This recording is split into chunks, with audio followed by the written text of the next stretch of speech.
Hello বন্ধুরা, তোমরা সকলে কেমন আছো? আশা করি সকলেই খুব ভালো আছো। নিপাস ডেলি লাইফে তোমাদের অনেক অনেক স্বাগত। আজ শুক্রবার আর এখন সকাল 9:15 বাজে। আমি এই সময় থেকে আমার ব্লগটি শুরু করছি। মেয়ে এসেছিল, এখনও বাড়ি যাচ্ছে, তো বাবাকে অফিস যেতে দেখে বলছে কি, সবার বাবার মতো তুমিও আমাকে শ্বশুরবাড়ি পৌঁছাও।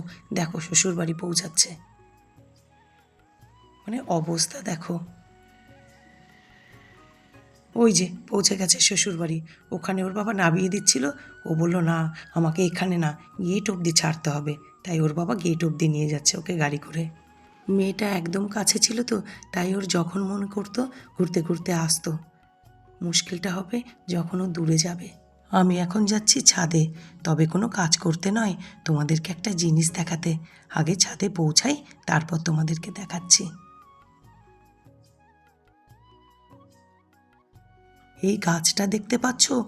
গোটা গাছটার পুরো পাতাই ঝরে গেছে। অল্প স্বল্প যা একটু নিচের দিকে আছে সেটাও আজকের মধ্যে ঝরে যাবে। কিন্তু পুরো পাতা ঝরে গেলেও একটা জিনিস কি তোমরা খেয়াল করছো? দেখো তো, গাছের ডালের একদম আগাতে আগাতে কচি কচি কি কিছু দেখতে পাচ্ছ? দেখো, এই দেখো, বলেছিলাম না, যেই দিন গোটা গাছের পাতাটা ঝরে যাবে সেই দিনই একই রাতের মধ্যে আবার ছোট ছোট পাতা তৈরি হবে। দেখো, প্রতিটা ডালের আগাতে আগাতে না এরকম কচি কচি পাতাতে ভরে গেছে। প্রকৃতির কি অদ্ভুত সৃষ্টি দেখো। এই গোটা গাছটার পুরো পাতা ঝরে গেল, আবার একই রাতের মধ্যে গোটা গাছটাই দেখো নতুন পাতা গজিয়ে গেল। মাত্র কয়েকটা দিনের অপেক্ষা, তারপর দেখবে গোটা গাছটা পুরো সবুজ পাতাতে ভরে গেছে। আর ওই দেখো, ছাদ থেকে আমাদের নতুন ছোট্ট বাজারটা দেখা যাচ্ছে।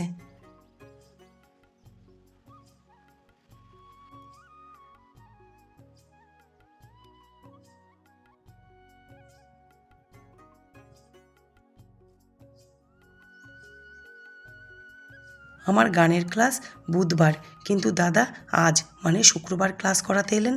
তার কারণ হলো বুধবার তো শিবরাত্রি ছিল, দাদা কোনো ক্লাস করাননি, সেই কারণে আজকে ক্লাসটা করিয়ে দিলেন।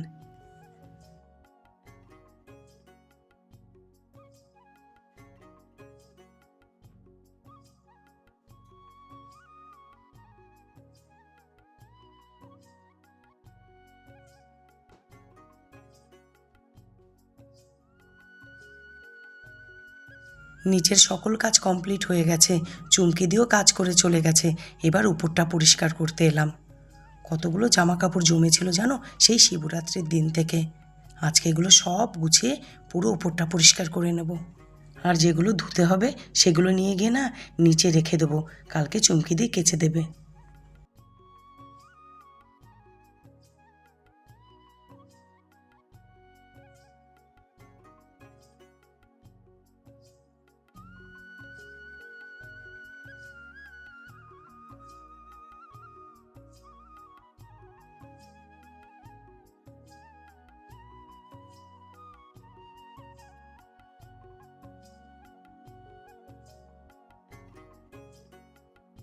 আমার সব জামা কাপড় গুছানো হয়ে গেছে। এবার এই জামা কাপড়গুলো জায়গায় রেখে দেবো। আর মেয়ে কিছু জামা কাপড় ফেলে গেছিলো, সেগুলোই ব্যাগের মধ্যে গুছিয়ে রাখছি। ও তো সারাদিন ওই করে, যখন আসে কিছু ফেলে রেখে যায় আর আগের কিছু নিয়ে যায়। তারপর আমি যখন জামা কাপড় গুছাই, ঘরদোর গুছাই, তখন ওর জিনিসপত্রগুলো এরকম ব্যাগের মধ্যে গুছিয়ে গুছিয়ে রাখি। ভালো জামা কাপড় বা নতুন জামা কাপড় সেসব তো আমার ঘরে ওরটা ভর্তি, কিন্তু কি বলতো, রোজকার যে ব্যবহারের জামা কাপড় সেগুলো তো কিছু ও বাড়িতেও রাখতে হয়, নইলে অসুবিধা হয়ে যায়। তারপর অর্ধেক জিনিস জানো তো ও খুঁজেই পায় না, ওই জন্য আমি সব কিছু ওর জামা কাপড় বা জিনিসপত্র একটা ব্যাগের মধ্যে গুছিয়ে রাখি।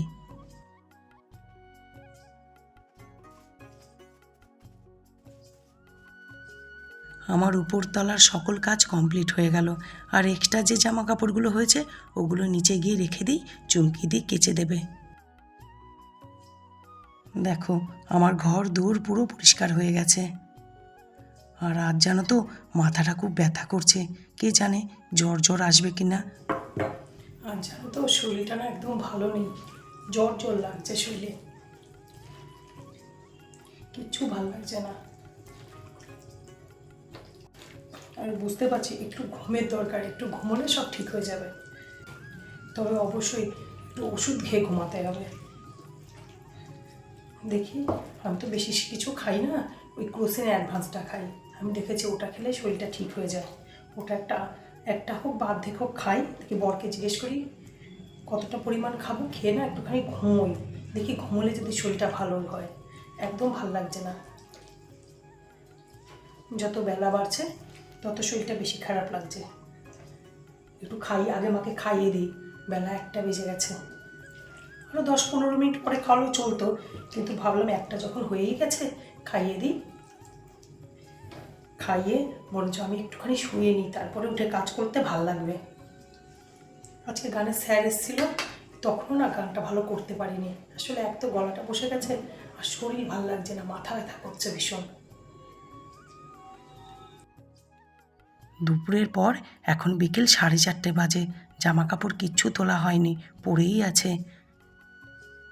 আসলে বলছিলাম না শরীরটা ভাল লাগছিল না, দুপুরে না ঘুমিয়ে গেছিলাম খাওয়া দাওয়া সেরে।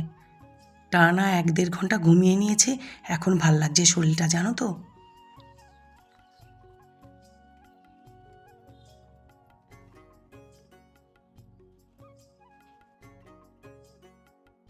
আজ বারান্দার চাদরটা চুমকি দিকে কাচতে দিয়েছিলাম, অনেক দিন ধরে পাতা ছিল তো, নোংরা নোংরা হয়ে গেছিলো, তাই জন্যে এবারে এই পিঙ্ক কালারের চাদরটা পাতলাম। সবসময় একরকম চাদর পাতলে দেখবে ভাল লাগে না, একটু পাল্টে পাল্টে পাতলে ভাল লাগে।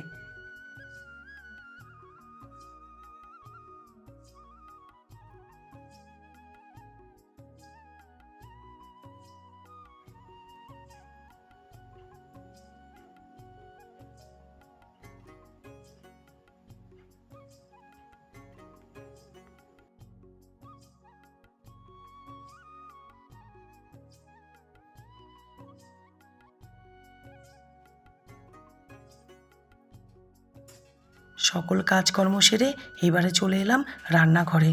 আগে ধোয়া বাসনগুলো গুছিয়ে নিই, তারপর একটু রান্না করতে হবে। কারণ দুপুরে তো তেমন কিছুই রান্না করিনি, একটু শুধু কুকারে ভাত করে নিয়েছিলাম। কালকের সব রান্না বেশি হয়েছিল জানো তো, সেইটা দিয়েই দুপুরটা চালিয়ে দিয়েছি।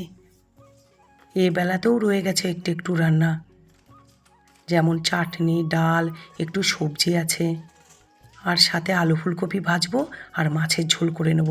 আজকে বর বাজার থেকে খুব ভালো কাতলা মাছ এনেছে, সেটাই রান্না করব।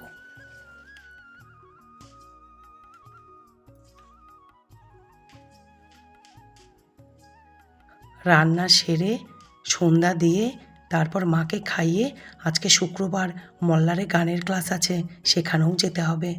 আর আগামীতে তো দোল উৎসব, আর এখন একদম ক্লাস কামাই করা যাবে না। এবারও আমাদের দোলে দুটো প্রোগ্রাম আছে, একটা এরিয়া 6-এ আছে চিত্তরঞ্জন, আর একটা আছে কেওয়ারজলি পলাশ উৎসব। আমাদের এখানে জানো তো দোল উৎসবটা খুব সুন্দরভাবে পালন করা হয়।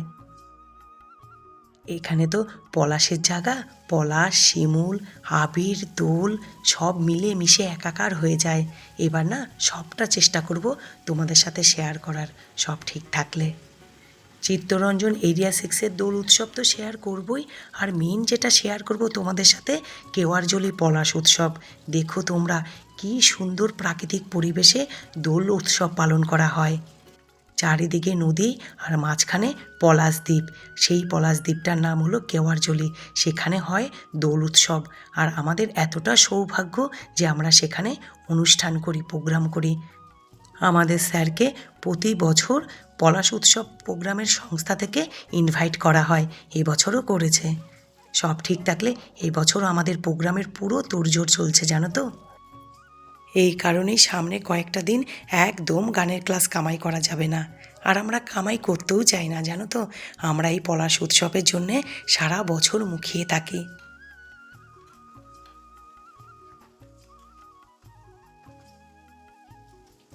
এদিকে তোমাদের সাথে গল্প করতে করতে আমার রান্না অনেকটাই এগিয়ে গেছে।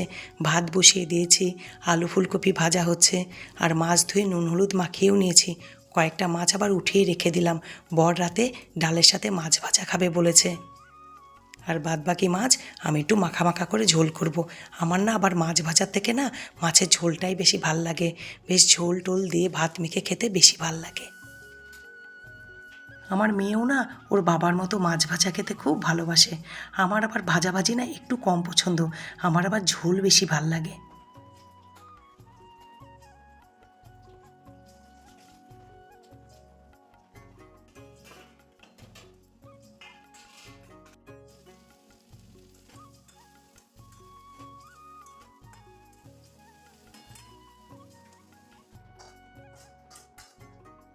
আলু ফুলকপি ভাজা হয়ে গেল, এবার মাছের ঝোলটা বসিয়ে দেবো। আর আজকে জানো তো, কাতলা মাছটা না খুব সুন্দর এনেছিল, খুব টাটকা ছিল। যদিও আমরা চালানি মাছ খাই না, আমরা লোকাল মাছই খাই। আর বর চেষ্টা করে লোকাল ভালো মাছই আনার।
ব্যাস, আমার রান্না মোটামুটি রেডি।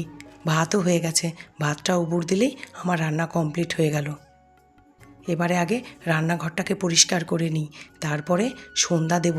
সন্ধ্যা দিয়ে মাকে খাইয়ে তারপর যাব গানের ক্লাসে। ওদিকে বরকেও ফোন করে দিয়েছি, ও এলেই আমি গানের ক্লাসের জন্য বেরোবো।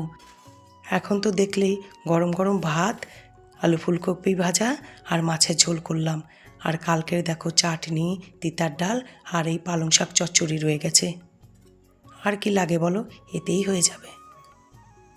আর আমার রান্নাঘরও পুরো মুছে ধুয়ে পরিষ্কার করে নিয়েছি। এবারে দিচ্ছি সন্ধ্যা।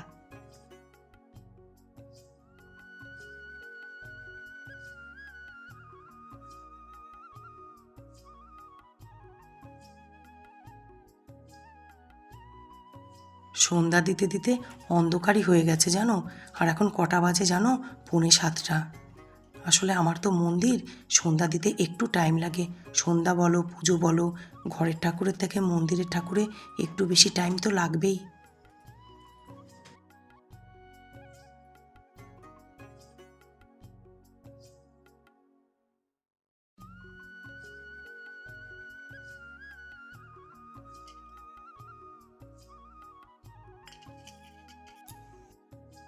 মার খাওয়া কমপ্লিট হয়ে গেছে, বড় বাড়িতে চলে এসছে।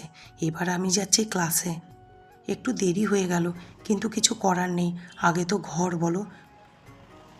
আর ঘরকে আমি কখনো অবহেলা করতে পারিনি, আর পারবও না। ঘর সামলে আমি যেটুকু শখ পূরণ করতে পারছি আমার, এটুকুই আমার কাছে অনেক।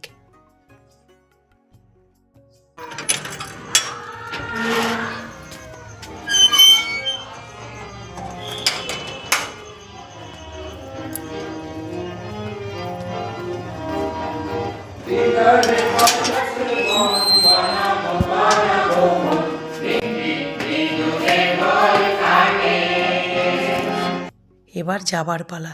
বাই, আবার দেখা হবে নতুন একটি ব্লগের সাথে।